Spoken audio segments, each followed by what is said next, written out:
Hello and welcome back to JVSCP. It has become time to read the final, last, ultimate, finale chapter, I don't know any more synonyms, of There Is No Antimemetics Division. I'm excited, I bet you are if you've been following this. If this is your first video, really bad place to start. You're gonna have to go way back, like however many hours. Start at the beginning and I'll see you here in a bit. But for the rest of you, let's just fucking get into it. Here we go.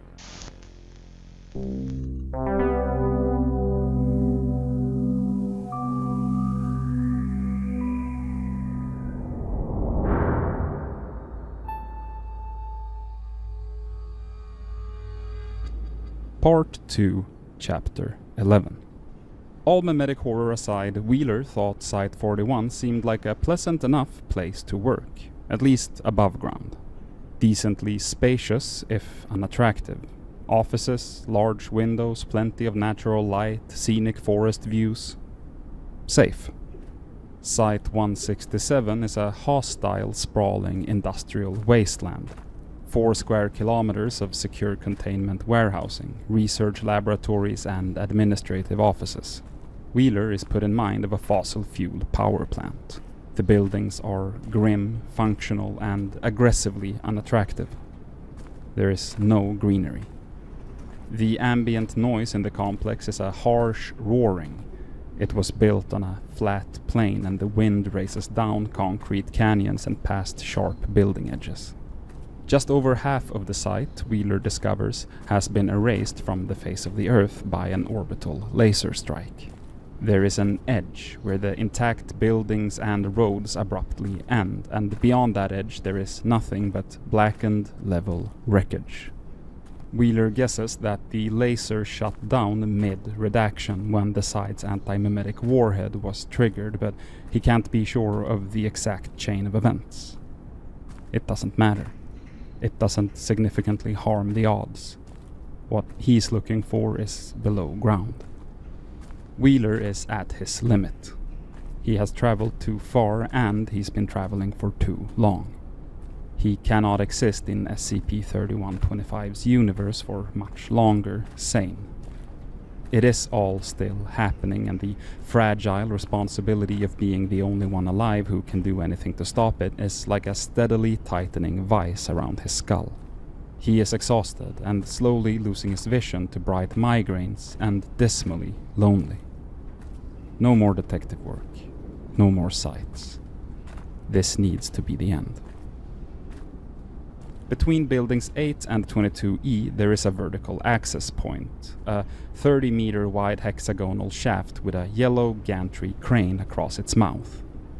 The shaft was used for lowering construction machinery and materials into the site's extensive underground complex.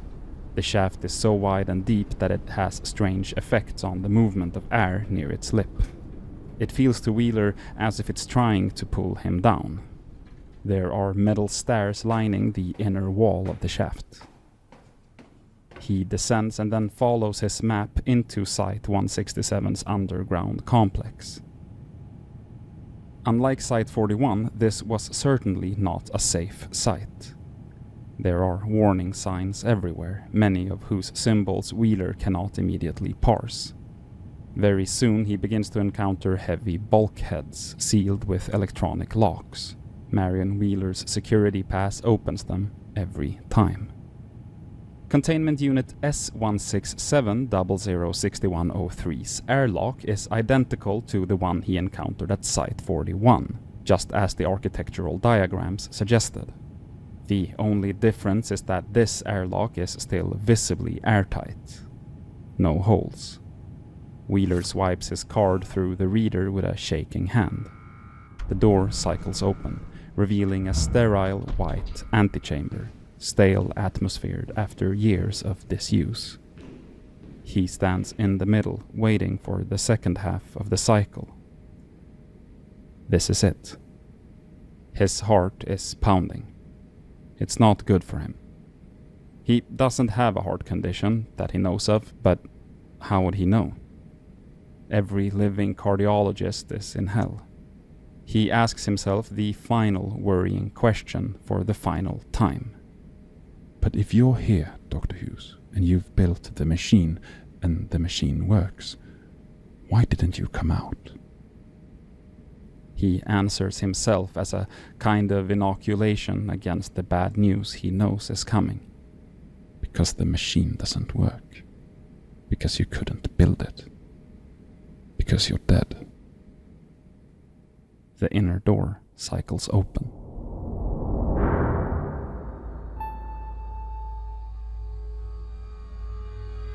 The atmosphere in the vault is tropically humid and thick enough to taste. It tastes unpleasantly organic, like lymph or some other obscure bodily fluid. There are overhead floodlights, of which perhaps 1 in 10 are still shining. There's junk everywhere. To Wheeler's left, there is a rough semicircle of monolithic auto-factory units, each 6 or more meters tall, with piles of fabricated junk around them. Furniture, tools, food containers, hard foam bricks, circuit boards, spools of fabric. To his right, stacked, stretching away along the long, concave wall of the vault, are hundreds of empty shipping containers. He would have to walk for 10 minutes before he found one still containing raw materials. Ahead of him is a 3-meter-tall wall of steel which curves away to the left and right, enclosing almost all of the vault's floor space. Just visible over the top of the wall, heaving slowly under the weak yellow light, is an immense sleeping organism. From here, Wheeler can only see the curve of its back, which is a glossy, moist black mottled with green. It is round, almost spherical, like an ice cream scoop of liver taken from a human 2 kilometers tall and dumped into this enormous, Wheeler gulps as he makes the association, Petri dish. Wheeler does not notice the meter-thick pipes which run from the auto factories over the edge of the dish and in, providing various necessary liquids. He does spot the tall towers arranged around the organism, spraying a translucent mist down at it from all angles. Suspended from the ceiling to his left and right, roaring continually, are ventilation units as large as houses. There is no one around. Wheeler clears his throat and addresses the room as loudly as he dares. Is there a Dr. Bartholomew Hughes in here? Nothing happens. The roaring of the ventilation unit continues. The organism continues to heave slowly. Wheeler raises his voice somewhat. I'm looking for a machine called an... It wakes up. Irreality amplifier? The thing turns, pushing huge volumes of fluid around its dish, enough that a wave of it sloshes viciously over the side of the wall. It lurches up to the wall. As more of it becomes visible, it becomes clear that there is little more to its body plan than what was already visible. Aside from stubby flippers, it is simply a huge, near-spherical lump of biology. It seems to peer eyelessly at Wheeler. Wheeler concludes that he does not wish to be here. He turns to leave and is startled to discover that the airlock door has closed behind him as silently as it opened.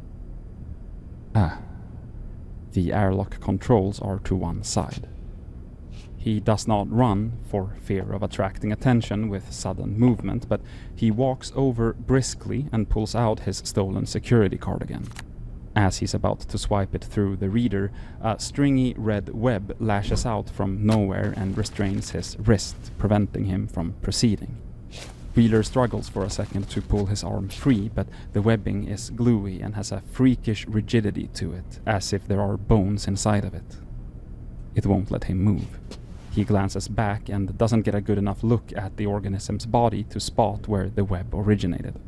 The organism has opened its eye now, a single eyeball tens of meters wide, which must account for a significant fraction of its body volume. It has a vivid pink iris and 4 enormous black pupils. Its voice isn't truly audible. It arrives in Wheeler's head like maddening static, a mosquito's whine in stereo.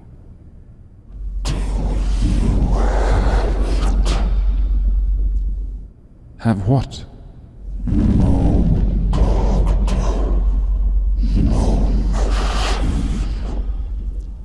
A thinner strand of webbing shoots out, attaching itself to the security pass in Wheeler's hand, plucking it delicately from his fingers. The strand withdraws and holds the pass in front of the organism's eye.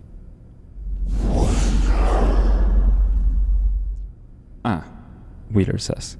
yes, it's something of a coincidence, actually. The strand tightens, lifting Wheeler by his arm. He twirls uselessly, barely able to see what's happening.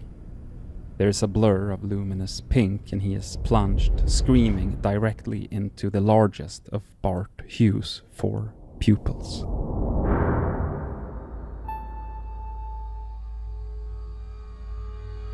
The bunker was empty when he got there. His associates were missing. He was forced to presume them dead. And, in a rare lapse of forethought, he had neglected to bite off one of his human body's fingers before fleeing the scene of the shooting. With no human tissue sample to work from, he had no way to clone himself a replacement body. He was, he realized, trapped. Wheeler had told him that to protect the cause of the Foundation, he would have to sacrifice much or all of this existence. And she had only been reminding him of something which he had always known, intellectually. Still, he had not imagined this. And even if he had, he could never have imagined what this would be like to experience from the inside. Several times he came close to quitting. Dysmorphia alone almost killed him. But he had a duty. The problem had to be solved. He attacked it in his germ form for over a year. He developed tools for himself, computer peripherals and writing implements adapted for his short but dexterous tendrils. He built miniature chain analogs and other furniture. He developed for himself a little life. A fitness plan, some hobbies even. He slept in baths of nutrient sludge.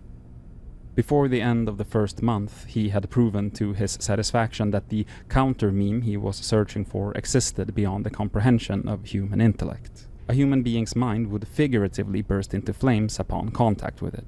It was quite possible that their literal body would, too, as a violent reaction to the profound, unalterable wrongness of every aspect of the universe around it. To create the counter-meme, he would need to start from a human carrier of a suitable, single-celled base idea, and amplify that idea artificially using a machine. By the second year, he had designed and built enough of the machine to know that the machine could not be built. Theory and practice were diverging too far. Tests were failing in troubling ways, which pointed to fundamental architectural misconceptions. His machine would not and could not do what it was designed to do. He scrapped all of his schematics. He needed a different approach. There is a struggling figure mounted on the back of his retina, drowning beneath yellow pinpricks of focused light, drawing oxygen from his bloodstream and firing back minuscule thoughts. The figure is losing his mind with fear and revulsion, though he is little more resilient than he gives himself credit for, and he is adapting. It's you. The little man manages to gurgle. There's no amplifier. You're the amplifier. He sequenced and then reverse engineered his own genetic code. He built life support equipment and re-architected the interior of the vault, which had always been the plan, if not to this extent. He refactored his physiology in stages over the course of years, until his brain was of a size and complexity to think monumental, radical, irreducibly complex thoughts. But why didn't you? The spec asks. You could have opened the vault at any time. What were you waiting for? Once, while exploring human eidetic space, he saw himself. He created a rudimentary memetic descriptor of himself, refined it, focused, guessed a little, and there he was. a complex of brilliant lights in the shape of a man amid a swarm of similar people, living and dead and real and fictional. It was fascinating and sobering to see himself in that grand context from that elevated perspective. He was tiny. He waved. He waved back. And when he saw himself, he came to understand what he was, what his role was. He was the mad technical genius, the crazed inventor who architects the final weapon. But he was not the one to wield it. The spark, the base idea he needed to amplify was not in his head and was not in the vault with him. Mathematically, it never could have been. That was not the shape of things. It had to be delivered by someone else. The spec stops struggling. He has looked with some effort to his left and right. He has now finally seen that there are other figures mounted here with him on the retina. Older figures who have mostly been interpolated into the membrane and no longer have independent life or thought. This causes him no small amount of alarm. He says, By who? Hold still. The spec's brain explodes like a diagram.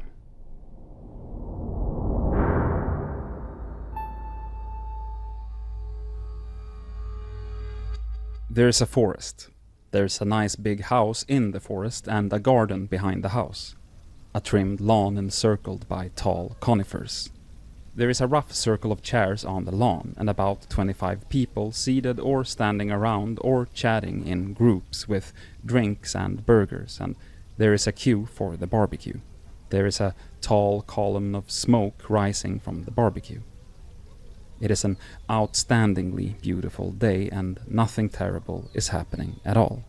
Adam Wheeler knows he is broken now because he can't accept the scene. It's too sudden and too pleasant to be real. He feels normal, clean, and healthy. He gasps and almost cries when he realizes that his hand is back. Someone walks up to him offering a handshake. You must be Adam. It's a pleasure. Bart Hughes. Hughes is a very youthful 50, short and skinny with thick-lensed, thick-rimmed glasses and a flurry of wild graying hair. Wheeler shakes his hand more or less automatically. In his other he has a bottle of beer. I work at the Foundation, he says. Obviously. Containment architecture, biomimetics, a whole mess of odd jobs. Hughes, Wheeler repeats. I was looking for you. You found me, Hughes says. Good job. What is this? I didn't think you'd remember. This is where we met, originally, I mean. Briefly. We shared about 10 words maximum, and I don't remember a single one of those words, and I barely remember you either. No offense. But I remember the barbecue, and I definitely remember that I met you at the barbecue. So I figured it would be a more agreeable setting for the conversation we need to have. Wheeler does not recognize the scene, either the location or any of the people. This is your memory. Yeah. Come on, let's talk. Hugh leads Wheeler across the lawn and selects a pair of chairs in the sun. He sits and gestures for Wheeler to sit across from him. Wheeler does so uneasily.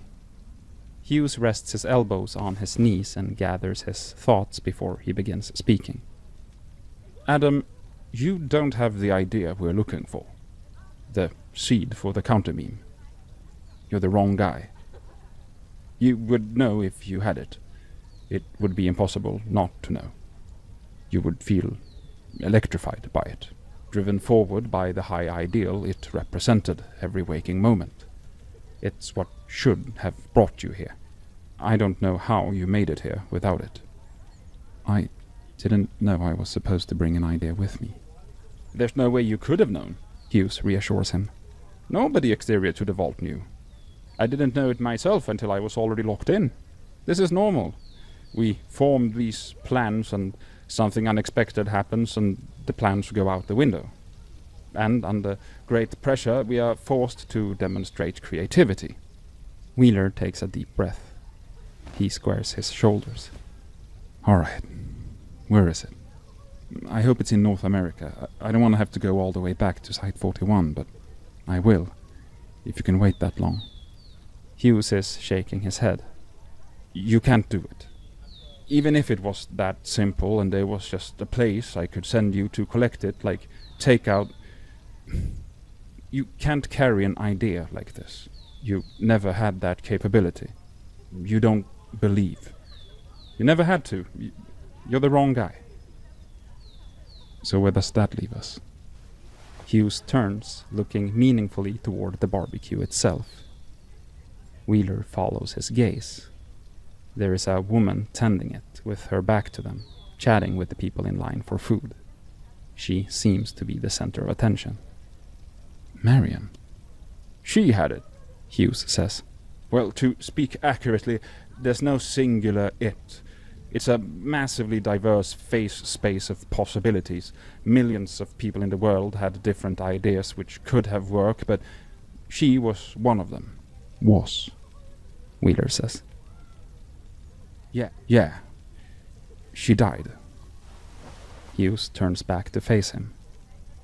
He hesitates, drinking some more beer while he chooses his words. He is not a medical doctor. He does not have anything which could be considered a bedside manner. Adam, he says. I've been examining your brain. There are layers and layers of damage there, and a lot of it looks deliberate. Some of it may even be self-inflicted. You have had memories suppressed and restored and falsified and erased again, and on top of that you've survived what should have been a fatal exposure to SCP-3125, and you've been through a great deal of completely non-anomalous trauma. So you would be forgiven for not having worked it out by now. The hole in your life. No, I know, Wheeler says. With some caution, Hughes asks, What do you know? She and I were married at some point, right? Slowly, Hughes nods. Wheeler says, I got there eventually. It felt stupid and obsessive at first to draw that conclusion, self-absorbed. But there were all these facts, and they all fit. At the end of the day, I had to accept it. Hughes asks, And how do you feel about that? Wheeler interlocks his fingers distractedly. He doesn't know if he wants to know. He's afraid to know. So what if we were married? What does that give me? It's over. It's all gone. Could be, Hughes says. What was she like? Hughes holds something out to him. It is an auto-injector pen, a stubby, luminous orange cylinder with a pointed cap concealing a needle. There is a fat, black Z printed on its side. Wheeler recognizes it. In fact, he recognizes it as his own. But he finds himself not able to recall where he acquired it, or for how long he has been carrying it. This drug, he knows, will kill him. It will make him remember everything. Everything. And this will kill him, as it does everybody. But he will remember. There is a kind of singing in his ears. The sunlight in the garden is blurring, smearing out. He catches Hughes' eye, and Hughes is smiling ruefully, and his eye has lit up, a scintillating gold-white point of light.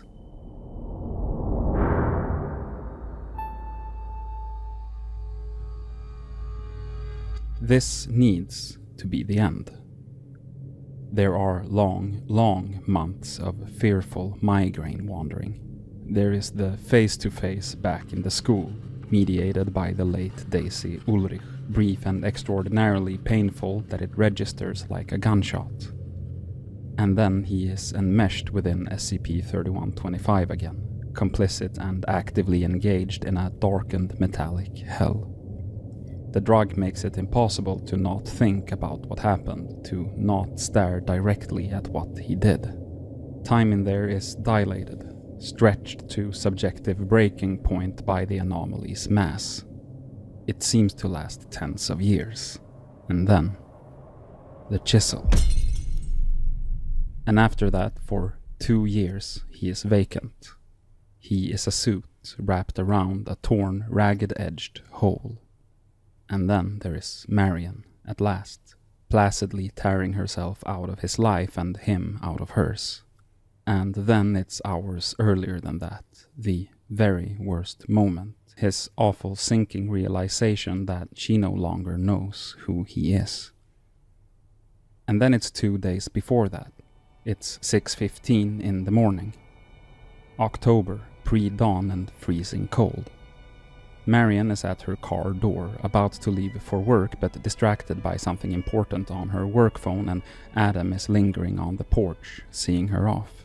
He has a work trip of his own tonight and tomorrow night, so this is the last time they'll see each other until this is the last time they'll see each other. This is it. He digs his heels in, dragging the regression to a straining halt. He calls out, "Marion!" She puts her phone away. She turns around. It's her. The whole of her. She is precisely the way he remembers her. She is the memory, iconic and brilliant. She smiles at him for a long, ridiculous moment. She says, "Do you get it now?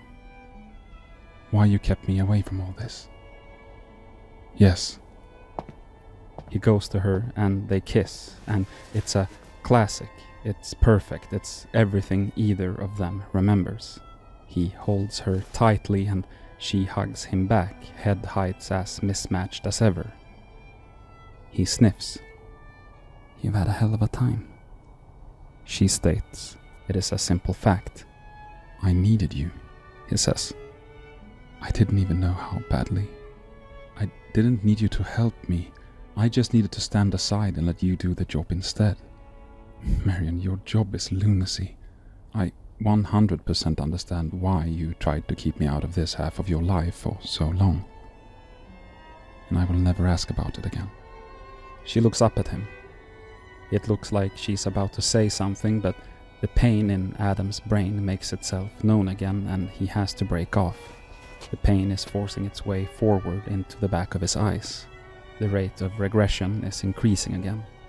Different memories from all parts of his life are clamoring at him now, and their combined volume is increasing, and it is becoming difficult to think clearly. Marion, though, is part of most of the memories. Not a constant. She has evolved and grown over the years, but a common thread. He focuses on her. "I don't have a lot of time to bring you up to speed," he manages. "This isn't real. We're both sharing Bob Hughes' mind right now. I don't know how much you know." "There's an anti-memetic monster called SCP-3125, she says. "It killed me, and the Division, and the Foundation, and now it's occupying our whole reality. It ruins humans. It's the worst thing that ever existed. There's no one left but you, and you can't stop it. You can't even look at it. Hughes needs an idea to amplify, so you took a lethal dose of biochemical nestic to reify me properly, because I was the best idea you had. Does that cover it?"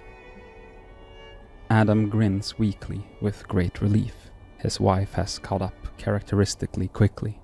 "Just about. We live in ridiculous times." She steps back from him. She looks at him, and at herself, and at their fictional little scene steadily brightening as the sun rises. She looks up at the unimaginably gigantic memeplex which she has to kill. Inside its maw, human existence, all humans and all things humans have ever done, said, thought, or been, are burning alive. SCP-3125 is, in large part, the lie that SCP-3125 is inevitable and indestructible. But it is a lie. She feels it now. She knows in her bones that she is irreal, an animate memory, an ideal, an abstract. When she started to exist a few moments ago, she was mostly realistic, but she can feel flaws and complexity being stripped away from her. She can see the shape of the idea complex which Hughes is assembling around her. It looks familiar. It looks like a heavily reworked slice through the concept of the Foundation itself. The Foundation's noblest intentions and achievements, at least. The best purpose of its existence. To protect people. To swallow up all the horror, to manage it and understand it, to keep it under lock and key so that people don't have to be afraid. Adam, she says, looking up again, it's going to work. I can see all the way to the end from here. That's good, he manages. It's been a long time since I had good news. He falls to his knees. His skull feels as if it's splitting open. She kneels with him, taking one of his hands. He is seeing things, and the things he is being forced to see are hurting him.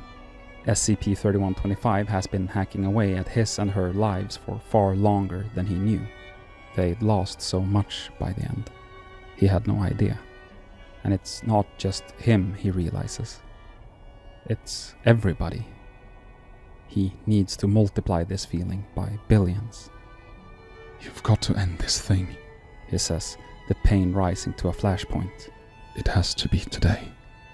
No more. Adam, listen. It's a different kind of existence up there. I've seen glimpses of it before, but I've never been there. I don't know what it's going to be like, but I know I won't be a human anymore. I'm already not real. I won't be able to come back. I love you. There is a burning, corrosive sensation crawling across the surface of Adam's brain, a crackle like cellular automata. I know, he says. It's okay.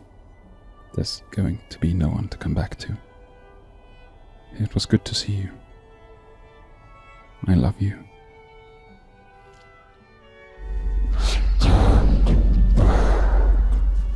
She stands back from him.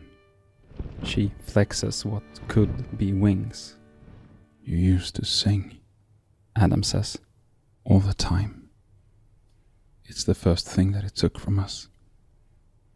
But I remember. The launch window opens. There is a kind of ignition, and Marion Wheeler's perspective shifts, and everything seems to shrink, and she is on the ascent.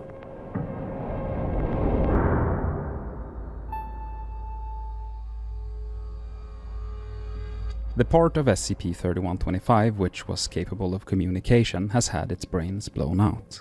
There is no longer anything to reason with. There is no quip. There is a song, but it's a song she sings for herself. The thing is titanic in its structure, brain-breaking in its topology. It comes from a space where ideas exist on a scale entirely beyond those of humans. Its wrongness and its self-consistent evil are so profound that it hurts to comprehend.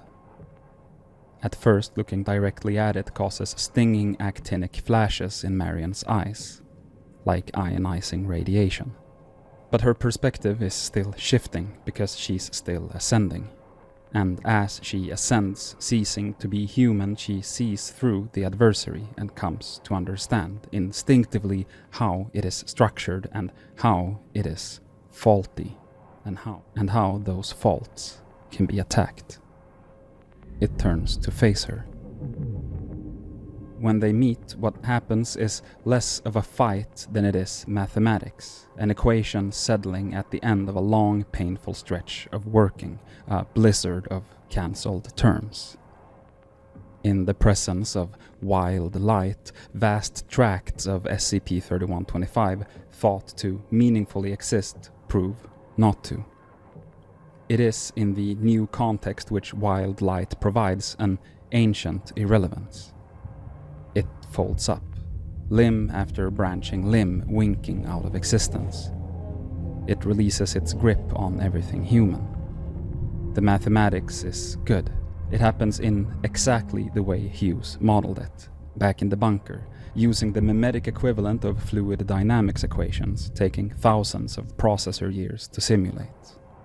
After the finger limbs are gone, a livid red-green eyeball remains. The foundation/Wheeler/protection abstract punctures it, lasering straight through it from front to back. A colorless shockwave spreads through the eyeball interior, another quiet cancelling out, leaving bright vacuum behind it. Not even particles. And all that is left from the collision is the balance. A final wild photon, outbound to the deepest limit of ideatic space. Never to return. And that was There Is No Antimemetics division by Quantum. Sans the epilogue. There's an epilogue too, which we are gonna read on here in the next installment. So the week after next, we're gonna read the epilogue. And I remember getting to the end of this book the first time, and for some of the stuff that happens in this book, I get this feeling that like I'm kind of dumb sometimes, right? Like I don't understand what happens, and I'm like, well, that's probably mostly on me for being an idiot. But the final chapter of this book, especially the second half of the final chapter, I feel is so philosophical and cryptic and like ideatically complicated. I don't know if I'm using those words right, but I think it makes a lot of sense to not get this. And I don't think I got it fully, at least the first time I read it. And I'm not sure if I got it 100% this time either. But all that being said though, I guess this is a little bit of an announcement here. Probably tomorrow I'm gonna record myself reading the epilogue of this, which you'll see in 2 weeks. And it's worth noting that this is being filmed weeks in advance, because we will be going on a small break, a small hiatus. Hopefully it won't be more than a few weeks or so, but it might be a month, something like that. And during that time there will be some compilation videos coming out. Veeti is gonna try to serve you with something at least while I'm busy. We'll get to why I'll be busy some other day. But once I'm done with all of which I need to do, I am thinking that the first thing I want to do when I come back is essentially There Is No Antimemetics division explained, and SCP-3125 explained. Is that the number? Did I get the number right this time? For once? Yes, I did. So that'll be like, imagine a mesh between my like main channel videos and the JVSCP style videos, if that makes sense. It won't be super tightly scripted, and it'll be shot like every other JVSCP video is shot, but it'll have a bit more of me at least attempting to explain everything that happened in this book, and I'll attempt to answer any questions you may have. I don't know how long it'll be, but that is gonna be the first thing that we release once I am done being busy with life stuff, is the plan. We did put out a community post a few weeks ago asking if, what questions do you have, but I'm gonna throw it out here as well. What stuff about this book do you not understand? What do you wonder about? Anything that you can't quite wrap your head around? Put it down in the comments of this video, because I'll be going through it and I'll do my absolute best to try and answer all of it. I've already started scripting and filling up a whole document and theorizing and researching, and I'm gonna try to make it comprehensive, understandable, and all-covering. So that's the plan. I'm not gonna be doing a lot of analysis right now. I'll save that for the Antimemetics division analyzed grand video that we'll get to. So I think that's where we're gonna leave it off for today. Thank you so much for watching, and if you've watched every part of There Is No Antimemetics division, goddamn, thanks for coming along for that entire ride. I haven't timed it yet, especially since I'm recording right now, but I think it's over 8 hours, possibly over 9 hours of content, just the book reading, which is fucking crazy. So I want to thank you so much for watching, for subscribing, for all the nice and cool things that you do. And speaking about nice and cool, up on the screen right now, you are seeing the names of some of the nicest and coolest people that currently walk on this sweet green earth. Is that how you say that? Because these are our patrons and our YouTube members, and they support us because they're like, hey, Jeff, despite the camera going in and out of focus and the kind of, you know, shoddy visual quality of the camera, which is on purpose, by the way. We had a better camera, but I switched to this one because I like the shitty grainy look, and Veeti does too. Despite all of that, we want to support you. We want to throw you $1. We want to help Veeti get a better microphone. We want to enable Jeff to, I don't know, buy a lab coat, whatever it is that I would spend the $15 a month that we make on. And if you think that you share any sensibilities with those people, maybe you should also become a member. So thank you to those on screen, and thank you to those of you who are not on screen but are considering becoming one of the people on screen. And damn, I've been recording for an hour and a half, so I'm a little loopy. Thank you so much for watching. We'll see you soon.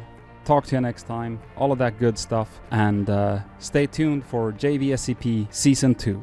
Starting whenever I'm done with some live stuff that needs to happen first. I'll talk more about that, but somewhere else, not here. Bye-bye. Maybe the rambliest. I say this every time, but that might be record level rambly outro.